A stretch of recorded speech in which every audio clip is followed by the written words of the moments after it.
It's actually great to see so many interesting and informative and hopefully enjoyable day, as well as showcasing some of the work that the Trafford Partnership is doing. We hope that we can inspire you to work in partnership with others and that you will engage and support local residents in delivering our vision for Trafford. And as you will have seen, or may have seen in your delegate packs, we're refreshing our vision to reflect the changes in our environment, in our economy and in our community. And what we want to hear today is your thoughts on those changes. Because we want to focus more on individuals and on communities, ensuring that we make Trafford a great place for everyone, a place where all of our residents can achieve their aspirations and our communities are thriving. But we also want to reflect on the successes that we've had, and we shouldn't be afraid to do this. Trafford is the safest place to live in Greater Manchester. I was told last week it's also the worst place to live in Greater Manchester if you're a criminal, because you're most likely to get caught. So those two things together are positive. Our schools and education are excellent, and we have a strong economy and excellent parks and countryside. And what we're not saying here is that it's job done.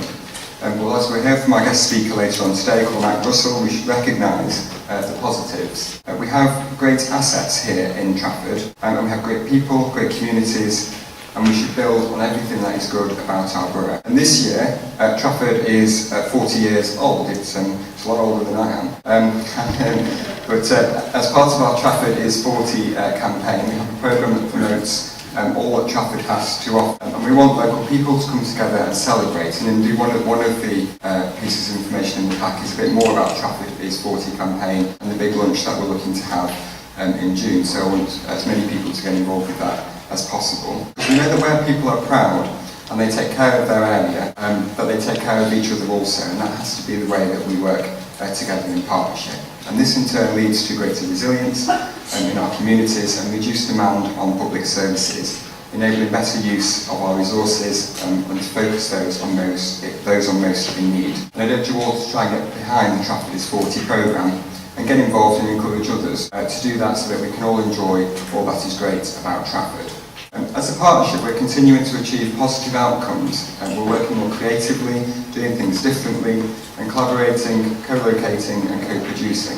And in a nutshell, that means that we're doing things better together. I think we're taking action to help residents through the impact of welfare reform and leading the fight against poverty, bringing partners together to improve our preventative and crisis support. We're striving to increase opportunities for those seeking employment and training.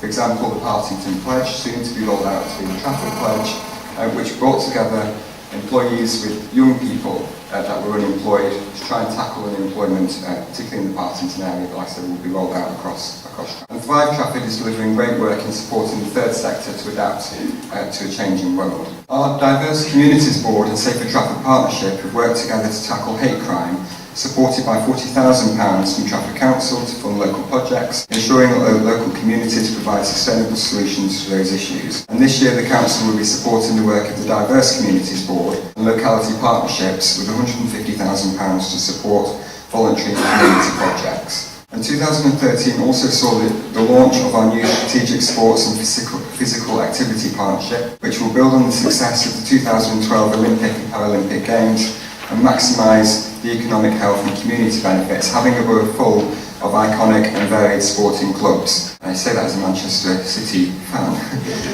The partnership is aiming to reduce health inequalities and have the most active population in Greater Manchester by 2021.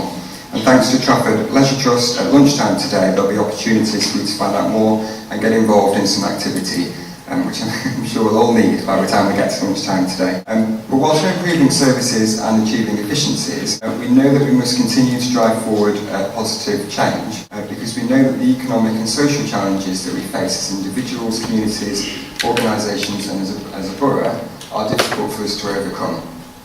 Public sector austerity, an ageing population, it's a reality here that means that we all have to work collectively together to respond and ensure that Trafford continues to thrive in this changing environment. And so we need to do more, and we need to do more with local people. We must continue to encourage all sectors not only to work together but only to work with local residents, enabling everyone to take action and improve their community together. And we need to expand our strong partnership culture to include localities. And localities are critical to what we do as a borough over the coming years. We must make sure that the council and its partners and all of us together are working for our localities, in our communities, with our residents and businesses. We will hear this morning from each of our 4 locality partnerships on this basis. And from their launch at last year's conference, these new partnerships are steadily establishing themselves, bridging the gap between strategic partners and residents and communities. And we're committed to working more closely with local people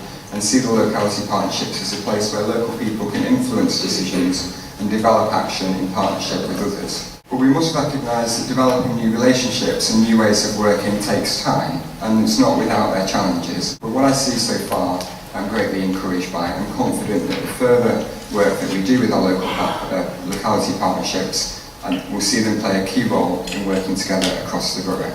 Many of you were here last year developing new projects, and it's pleasing to see in the delegate pack that many of them are being delivered. And hopefully today will be as productive. And as we explore how we can work better together in our communities, we must make sure that those communities and partners work together to make things happen. An asset-based community development offers a practical methodology for successful delivery. It gives me great pleasure later on today to welcome Cormac and to our conference, and I'm sure that Cormac will enthuse and inspire you and show you how we can work together to make a difference. And so I'd like to close by thanking you for your commitment, effort and dedication to Trafford. We're all part of Trafford, and we all have something to contribute to improve the lives of our residents and strengthen our communities. We want to work with you to achieve these great things, with the community at the heart of our local delivery.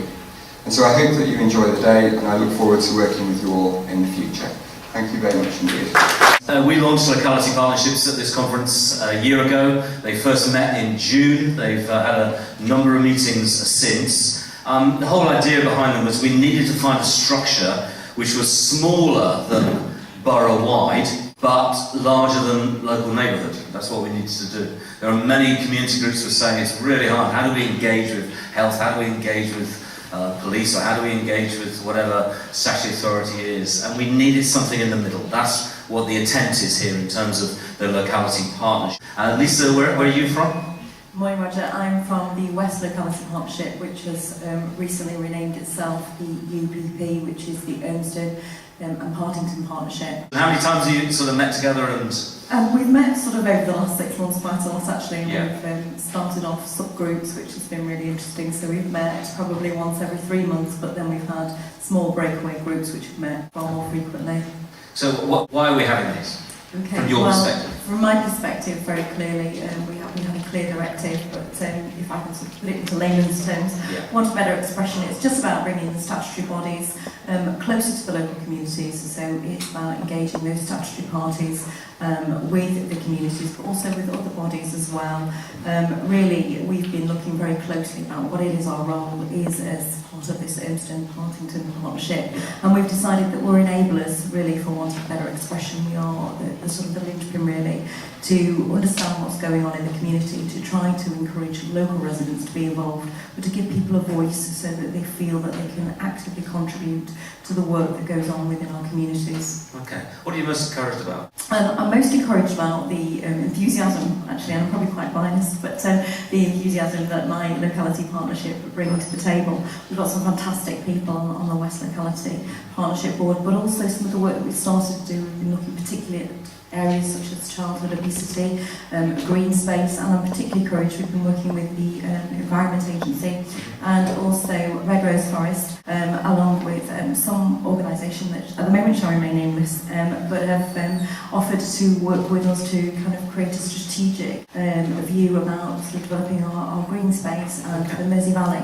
So there is potentially sort of fantastic work that's going to come out of Right. So getting that locality perspective, which is wider than just sort of smaller neighbourhood, is quite important. Incredibly important. It's about creating strategies for the future, and particularly our locality partnership is very passionate about green space, and by just enabling and bringing strategic partners to the table, I'm pretty confident, Roger, that we can develop something pretty good and exciting. Fantastic. Biggest challenge? Bringing everyone together. I think that's difficult. Everyone that sort of sits around the locality partnership has got pretty challenging roles from our health, from our leisure, from the police. But I think really everyone is committed, and I think that's probably the greatest thing. Fantastic, great, thank you so much. Let's move on to Jonathan if we can. And Jonathan, which locality partnership are you part of? I'm from the south, Roger. You're from the south. We've got the Hale, Bowden, Altrincham, we've got the Timberley. Thank you very much. So what do you feel they're here to do in the locality partnership? Well, I think, Roger, I'd look at that as what they're not here to do. Okay. What they're not here to do is replicate the excellent work that's already going on. And obviously from the south I can see some great community ambassadors and people that already do some brilliant work within the community, but what we are there hopefully to do is to enable them to do the work better. It's all about local people.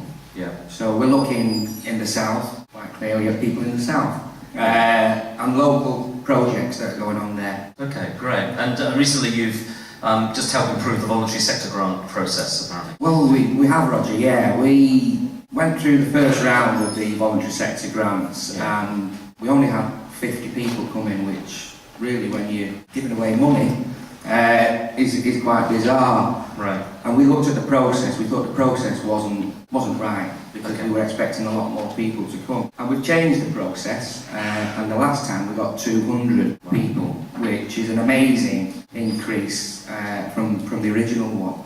But we constantly want to change as well. So we're looking at what the other partnerships are doing, how they are getting their grants in, the people wanting to have them, and we want to continually improve, get more people involved at the local level. You're part of the Leisure Trust. How has the perspective of localities affected yourselves as an organisation, as a trust? Well, I think a lot of the work that the localities are looking at are key to what the Leisure Trust already delivered. Yeah. I don't think it's any surprise that I think every locality came up with obesity of some description, and it's a national crisis, I think is probably the right word, and the Leisure Trust is already well advanced in doing those, and please, for everybody that's here, do take the opportunity of going along and seeing Adam or Steve and getting your health checked, because you may find something out that's very important. So that's during the lunch break, isn't it? During the lunch break. They're here all day, as a famous comedian say on the stage, but please do take that opportunity to do it.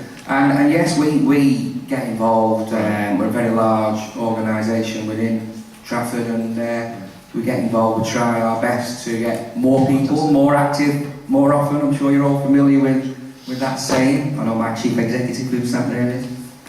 Fantastic. So everyone's going to be weighed, basically? That's what's going to happen? Today? No. Obesity isn't about weight. Oh, good.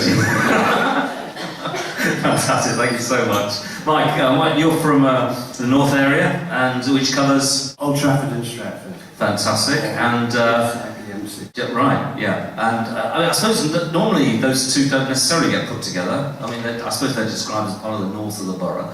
Has there been issues around sort of, Stratford and Old Trafford? They're two very distinct areas, aren't they? They are very distinct, and in some ways that means that we will not be looking at very local issues, and that leaves a gap, I think, in some ways. So something like Stratford Town Centre, it's going to be of less interest to those in Old Trafford, so we need ways of dealing with it. And in some ways, what we will be doing is keeping an eye on that. I think that's what we do. Right, okay. So who's given an idea who sits on the locality partnerships? It's this Old Street partner, which I think in some ways gives us an opportunity. But we're still in the first year, but I would like to see more partners in there. I mean, we tend to think of statutory partners as police, health, council, Leisure Trust. But when you're dealing with locality, I think it gives you scope to look further than that, looking at bus services, transport services, and things like that. We've not yet evolved into that, but we're still only 9 months into the job. But as I look into the future, I think what we describe as the partners will change. Yeah, okay. Things you're most encouraged about? I think I'm going to make mention of a person standing right at the back, because one of the key things that we had was one of our earliest sessions was Jamie White coming to us from, he's the data person at Trafford, and what he did was tell us about what are the issues in the Stratford and Old Trafford area, and we could see that we had the highest amount of jobs highest amount of employment in terms of positions, because we've got Trafford Park. But we also have very high unemployment. And, when you think about that, there's it's a disparity between those two things. And I think looking at it from a locality point of view, as opposed to simply a Trafford point of view, you can see that there's a piece of work to be done. We can also see about obesity and educational attainment. We could see that in terms of destinations of school pupils at 11, only 10% of Stretford and Old Trafford are going to a selective school, yet we operate within a selective education. Now, how do we marry that? Because clearly that is way down the list of what was ever intended. And in the room you've got, obviously, councillors, you've got your statutory people, organisational people, and then you've got community ambassadors as well. How's that sort of mix working? It's evolving, and I think again, as we go to the future, I always get, I'm quite happy, I'm quite keen to hear what Colin Russell says about this today, because some of the things I've heard him speak about is the statutory partners allowing and empowering, and at the moment I feel we're probably still a bit restricted. We're selecting the community pastors, which is a worry to me. We're selecting them from the community, they're good people, but as we emerge, I would like to see them coming from the third sector, the community sector, and being the people appointing them to that. Yeah. And how we do that is a difficult question. Some of the councils have sort of set up working groups, which then have involved other people, haven't they? So it's not just a set group of people, it's a wider group of people. Yeah, I mean, our priorities, as I say, are educational attainment and jobs needs, and the obesity question, which is health inequality in the north. Is you live 10 years less in Stretford and Old Trafford than you do here. I mean, that is a disgrace, and we've got to work on. John, you're from the central area, which you renamed Sale, which makes sense, to be honest. Yes. And what have you done in regard? Because one of the issues is trying to engage with local people and be a bit of a bridge, really, between perhaps a small community group or a small business group or whatever, and more statutory authorities. How have you gone about engaging? Well, I just picking up on Mike's points, which are really good points about positioning the locality partnership, and we took an early view that we didn't want to take that sort of top-down view of what's happening. I think there's a lot of good data around there which indicates a lot of things need to happen and change. But they've been around for donkey's years, these things, and we've not seen the kinds of improvements that we would have hoped for. So we took the opportunity to think about how we engage with people from the bottom up, if you like. And as already been mentioned, we've got some working groups now established which are bringing in some people that wouldn't normally get involved in trying to improve certain things. So Stronger Families is one of our projects that we're working with now, working very closely with members of the voluntary sector and in the community. Yeah.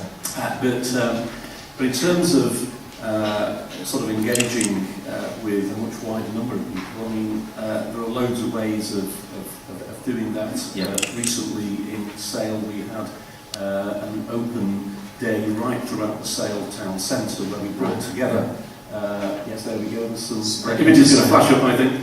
Where we brought together quite a number of different organisations, the Town Centre Partnership, there's the sort of privately run farmers market, and we created that mass of interest in the Sale Town Centre, blessed with a really good sunny day, but it enabled us to stop and talk to people, to families, we were able to speak to whole families, because they were stood there just enjoying the day. Right. And we wouldn't normally get to see those people at anything that public agencies normally organise.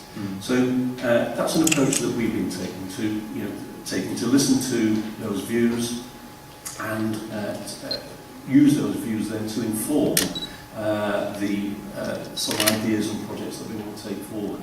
But we are an umbrella organisation. There's, we think it's very important that smaller groups of people in streets, in very small localities, are heard in terms of what matters to them, and then are encouraged and enabled to do something about it. One advantage, you just have one town centre. It really helps because, for those of you who will be familiar with the Sale area, we have the 5 wards which all share an excellent town centre with Metrolink links into the city centre, into Altrincham, up and down the borough.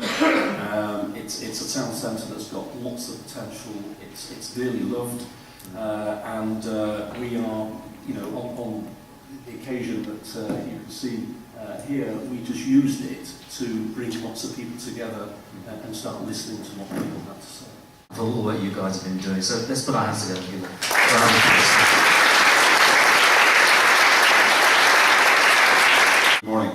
How are you all? It's very, very humbling to be here because this is an area, I believe, where ABCD is coming alive. And there are people in the audience who are doing asset-based community development. Some call it asset-based community development. Others have been doing it all their lives and may not necessarily have called it that. One of the problems with terms like asset-based community development, or any term, is that language doesn't mean people do. So when you use terms like asset-based community development, most people who live ordinary lives don't have a clue what you're talking about. I'll talk later on about the backstory, if you like, to asset-based community development and where it comes from. But what I wanted to do today, really, in the round is it's a game of 3 halves, easy known in Irish. And I think the first part is just actually getting to know each other in a different kind of way. When I started working in the UK really intensively about 4 years ago, one of the things that struck me is nearly everywhere I went, people were reciting the mantra, you must do more with. And I think what we've done in probably a reasonably short period of time is to say, that's wrong. The challenge is actually to do more with more. It would be a shame to waste a good crisis. And boy, is this a good crisis. And it's not just an economic crisis, it's a crisis of democracy. It's an environmental crisis. And it's a crisis of citizenship. Because at the center of any democracy are citizens who really define themselves by what they contribute and by their capacity to create a compelling future for themselves and other people. And actually, if you look closely, that's happening in every single neighborhood around you. So a lot of what I wanted to do today was really have a conversation about how we recognize what's strong, how we recognize what's good, and how we do that in a way that isn't overwhelming, how we listen to what people feel they can do in a way that really supports them to do more of that. You've probably all heard the expression, it's time to move from what's wrong to what's strong. I think it's a really interesting expression, but I have another spin on that. I think we need to use what's strong to address what's wrong, but also to make what's strong stronger. And I think there are a multitude of stories right in this room that actually evidence that that's been happening for a long, long time. So starting by noticing what we're already doing is a critical starting point. I think the other starting point that's really important is there isn't a them and an us. There isn't the professional world and the non-professional world. There aren't local residents or community champions and professional people. There's us. Whatever we create, we will inherit. People in this room, some people in this room at least, will live to be statistically 144 years old. That's what the statistics are telling us. So smart people called epidemiologists are telling us that some folk in this room will live to be that old. And many of us will live not quite to be that old, but we'll live a lot longer than our forebears. And I suppose the question is, how well will we live? Will we be able to live well with dementia? Will we be able to live close to home? If our children have children with various labels like disability or mental health issues, will they live in hospitable communities? Or will we create a world where people are more focused on hospital beds than hospitality in their own neighbourhoods? These are really, really big questions. They're very personal questions, and they're questions I think you can only really tuck into as a citizen. I often joke that inside every public servant is a citizen waiting to be liberated. So let's be citizens today. And we can figure out from there how we can be, public servants or elected members, but citizens first, I think, is a critical starting point. One of my favourite movies is a movie called The Great Escape. This will date people. How many people remember The Great Escape? Quite a few. Okay. We have a seasoned audience in the room. That's good. For those who don't, it's a story about 50 prisoners of war who, together, using their assets effectively, using their strengths and their capacities, their nous, effected the Great Escape. What I'd like to do is to use that as a little bit of a warm-up, if you like, to getting to know each other. One of the challenges often in my view anyway, one of the challenges often in doing this work and talking about working at a place-based level is we actually have to be willing to get intimate with people we don't know. We have to be really serious about the idea that there's a job of work to be done in transforming neighbourhoods of strangers into communities of connected friends. And the only way we're going to do that is actually to talk to people we don't know. I don't know how many people are in organisations here today where they're sitting alongside the same people that they work with and they talk with probably for the last 5 years and maybe for the next 10. But I think partnership is about being prepared to talk to people you don't talk to normally. Finding a way to see, is there common ground? Partnership's an interesting term for me, by the way. The 4 years that I've travelled across the UK, what I've been struck by is how people use the term partnership, but what they really mean is the mutual suppression of loathing in pursuit of government funding. So real partnerships about relationships. And relationships are built on everybody bringing something to the table. Not just their needs, not just their deficits, not just their worries, but also their assets. So I want to use The Great Escape because we'll play it in a moment, but it's a really interesting movie. At the very end of the movie, it does something that no other movie has ever done. It credits the actors not by their professional designation, whether they were a sergeant or a private or whatever it might be, but it credits them by the gifts that they used to effect the Great Escape.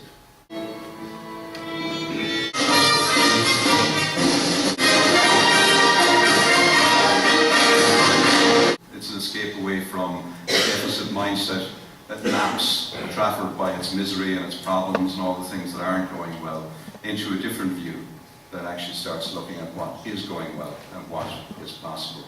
So what I want you to imagine yourself into is a situation where, just for the fun of it, you are a character in The Great Escape. And I want you to think about, if you were in that situation, if you were a prisoner of war, what skills would you use to contribute to The Great Escape? Okay? It's a bit of fun. It's an opportunity to get to know people you don't know. So your challenge now is do that, but to do it with 2 people you haven't met before. So you're going to have to stand up and you're actually going to have to seek out 2 strangers who hopefully will soon be friends. So stand up, enjoy. We have about 15 minutes. I don't know whether it's funny, but a concept that we heard about in our trio was trading. Whether it's a skill or an actual something that somebody hasn't got, and you can sort of trade with to get something back in return, which it happens all the time, but as a concept and articulated the way it was, I thought was interesting and something obviously to be worked on. Absolutely, absolutely. And anybody who's spent any time in prison knows that trading is really important. I'm Councillor Jane Brophy for Timperley Ward in South Trafford. And we were very task-orientated in our group. We didn't have anything particularly funny to share, but was funny right at the beginning. Is all 3 of us have got to know each other by email, and we've never actually met. So here we are talking to each other when before we've just been a signature on an email. It's a really interesting point, isn't it? So often, thank you, we're sensing that we're connected digitally, but often we're not even connecting in conversation, actually face-to-face stuff, yeah. I'm Lisa's from a community group. I'm from DWP, and my colleague is from the local authority. We had a look at the Great Escape and we realised who we were, but what actually happened then was Lisa's got a family member who wants to set up a business. We've made a connection in terms of recruitment, young people from DWP. A colleague from the local authority told her about the grant scheme for small businesses. So just having that conversation sat next to each other, we've morphed from laughing about the Great Escape to actually making something really good happen. That's fantastic. Thank you, Christine. And I think that's the important thing here, that what we're trying to do is create a context, create an environment for a different conversation. It's really hard if you start by saying to people, what are your strengths, what are your assets? You'll probably shut people down pretty quickly. Particularly, I think, in environments where maybe people have come to believe they don't have assets, they don't have strengths. But if you start the conversation like we've done there, in a different kind of way, with a different frame of reference, all kinds of interesting things come out. Any other observations around this? I mean, most of you, I guess, would go to quite a lot of meetings. How many people in the last week have gone to 5 or more meetings? Wow. It's a lot of meetings, it's only Wednesday. So, why do you think I started our meeting today, our gathering today, by inviting you to have a conversation that was so personal, given that we're here to talk about partnership and big, important things? Any thoughts on that? In a way, what we're doing here now is shifting that dynamic, so it's not about being talked at or talked to, but really talking with people. And often the only way to do that is in very small, personal, intimate kind of ways. So what else? Aside from the fact that we're making the conversation personal, I think it was Clint Eastwood said at the end of a movie recently, now it's personal. But what else is happening in that kind of dynamic? What you're making essentially is being human with each other is the great leveler. When we sit in small groups that we're actually personally connected with people based on the fact they're another human being, the conversation is automatically different. The power is different. There's a whole range of things that are fundamentally different in that. Being personal, aside from the fact that it allows us to have different kinds of power relationships, what else do those kinds of conversations allow? Let me ask you to use the microphone so that people can hear you. Putting it in that context, you already got us thinking about how we would be working with each other. Because it's not just about the skills that we bring, we're bringing them within a group context, and so it sort of opens it up in that way. So by starting the conversation with a focus on what you have rather than what you don't have, we're actually creating the foundation for a partnership that allows us to build relationships as human beings that are personal. And that's why I started that way. Any real partnership is a partnership, I believe, that starts with a focus on people's strengths, not on their deficits. And yet most partnerships, probably in Europe generally, that I've encountered, are predicated on people coming together with professional designations talking about problems and issues often which aren't of their own volition, their own power, their own influence. So we're talking about stuff out there that belongs often to other people or that other people are suffering the butt end of, and we're doing it from a very impersonal perspective.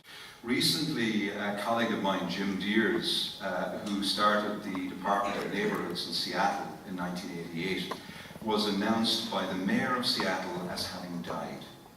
He didn't die at all. It was a mistake. A chap by the name of John Doers died, and the mayor's office released the statement prematurely, and it was a source of great hilarity. But it struck me that I'm not surprised it happened, because many of these institutions, like Seattle City Government, is a massive monolithic institution.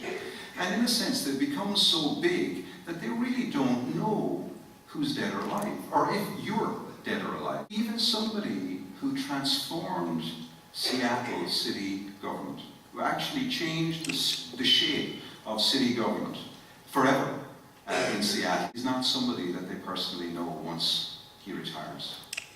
And this is a really, really big challenge. We have institutions that look much more like businesses than the public-friendly face that you would want to connect to. Trying to figure out how to build relationships with communities. And that's what I want to dig into. How do we do that in a way that's useful? And what I'd like to do before we go to lunch breaks, I'd like to share a story that I think really illustrates the challenge at its heart. And it's a story about 18 camels. It's actually a story about a public servant, very senior public servant from Trafford, who retired a number of years ago. And he decided he was going to go off on an exotic holiday, you see. So he went on a desert trip. And on his trip, he decided that he would ride a camel. So for about 3 days, he was on a camel. Pretty much, you can imagine a desert isn't exactly very interesting, but pretty much riding through the desert, soaking in the sun, and having a very different experience than the experience he would have had up to that point. And after a few days, he comes to the edge of an oasis. And sitting at the edge of this oasis are 3 brothers, local men, indigenous to the oasis. And they're all weeping uncontrollably. So he gets off his camel and he walks over to the eldest brother and he says, "Why are you crying?" And the eldest brother says, "Our father passed away 2 days ago." So the retired official from Trafford said, "I'm terribly sorry for your troubles. Please accept my condolences." And the eldest brother said, "No, actually, we're not crying because he died. He was an awful old bugger. We're glad he's gone, to be honest. But the reason that we're crying is we're so frustrated because he left in his last will and testament instructions that are impossible to follow. That's why we're crying, because in our culture, if you can't honor the will of your deceased father, you're nobody." So this intrigued the public servant from Trafford. He said, "Well, you know," he said, "I just spent the last couple of years trying to figure out how to do more with less. I'm really, really good at managing complex situations. So tell me, what did he ask you to do?" And he said, "Well, basically, our father left a sum total of 17 camels, 17 camels. That's his worldly possessions. And he asked us to divide his worldly possessions in a very particular way. So me as the eldest brother, I was to get half of his worldly possessions. And then my second eldest brother, he's to get a third of my dad's worldly possessions. And the youngest guy, he just gets a ninth. The difficulty is you can't do that with 17 camels unless you take a chainsaw to them. It's just not possible to do." And the official from Trafford stood and he kind of thought, and he said, he remembered he'd been to an asset-based community development workshop. And he thought, I've got the answer. He said, "Look, I'm pretty happy here for a few days anyway, and to be honest, I can rent a jeep out of here, so why don't you just take my camel? Because if you've got 18 camels, you can honor your father's wish and all will be well." And the eldest brother said, "No, we can't do that because Dad raised us to believe that it was a bad idea to take gifts from strangers. People from outside don't bring anything of use. Beware of outsiders." And that's a good message for today as well. People like me don't actually bring anything new. I'm not going to tell you anything you don't already know. So, again, the official from Trafford was quite experienced in negotiations, so he took a deep breath and he said, "Look, let me assure you, if you take my camel, that I won't be diminished by the gift, nor will you." So eventually, after some sensitive reassuring, they accepted the 18 camels and proceeded to follow their father's wish. Now, this is where the maths comes in, okay? So you might just call up the next screen. Okay, so half of 18 is 9, okay? And a third of 18 is 6, and then the youngest guy gets 2, which equals. And so the executive from Trafford left, in fact, with his camel intact. So my question for this conference is, in Trafford, what's the 18 camel? This idea that agencies, whether they're third sector or public sector, are bringing to communities the great solution is a nonsense. The challenge is actually, in the first instance, figuring out how we can support communities to identify, connect, and mobilize what they already have, and then for them to tell us what they want from outside. That's a massive challenge, because so often we've spent our time trying to drive a 6-ton truck of camels into communities over a bridge that has only a capacity for 1 ton. These days with austerity, we're driving 3-ton trucks, but the bridge still only has 1 ton capacity. We're starting at the wrong side of the bridge. Actually moving in to recognize that the starting place is from inside out, not outside in. It's starting with what people have and figuring out with them how they like to use what they have to secure what they want and need. That's the challenge. And actually, the challenge extends further. Sometimes the challenge is to inspire people to use what they don't have, to see what they do have, and to use that to secure what they want and need. And that's what I'd really like us to discuss today. So if you hold on to that question of what's the 18th camel in Trafford? And actually starting with the premise that what we're trying to do is support people to connect those 17 camels that are already there in a different way. Then I think what we'll be doing is having an asset-based conversation. And I'm excited about that. So it's great to have started with a very personal, non-political, non-professional context. Let's keep that throughout the day. Draw the line on all the professional and all the political stuff now. This is personal. Good to meet you all. Let's have coffee.